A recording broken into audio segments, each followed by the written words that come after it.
होईल।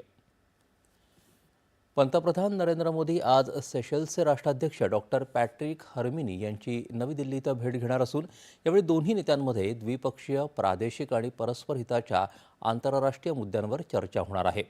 त्यानंतर सेशल्सचे राष्ट्राध्यक्ष राष्ट्रपती द्रौपदी मुर्मू यांचीही राष्ट्रपती भवनात भेट घेतील।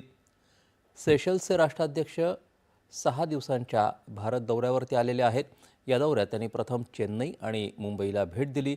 त्यानंतर काल त्यांचं नवी दिल्ली इथं आगमन झालं। केंद्रीय मंत्री अनुप्रिया पटेल यांनी त्यांचं विमानतळावर स्वागत केलं।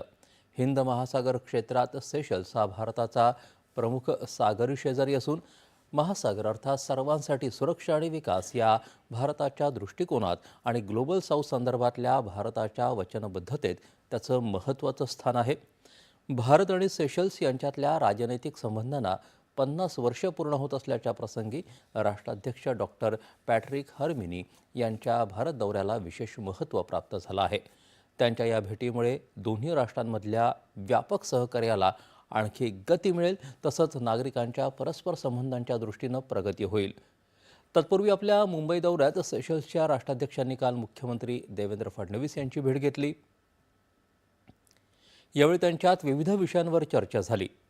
बंदर केंद्रित विकास, किनारी व्यवस्थापन आणि महाराष्ट्र सेशल्स यांच्यातलं सहकार्य वृद्धिंगत करण्याच्या संधी यांचा चर्चेत समावेश होता। सेशल्सचे परराष्ट्र व्यवहार मंत्री, वित्तमंत्री आणि संस्कृती मंत्री तसंच महाराष्ट्राचे वरिष्ठ अधिकारी यावेळी उपस्थित होते। भारत आणि सेशल्स दरम्यानच्या राजनैतिक संबंधांना 50 वर्ष झाल्याबद्दल मुख्यमंत्र्यांनी शुभेच्छा दिल्या। जपानमध्ये हाऊस ऑफ रिप्रेझेंटेटिव्ह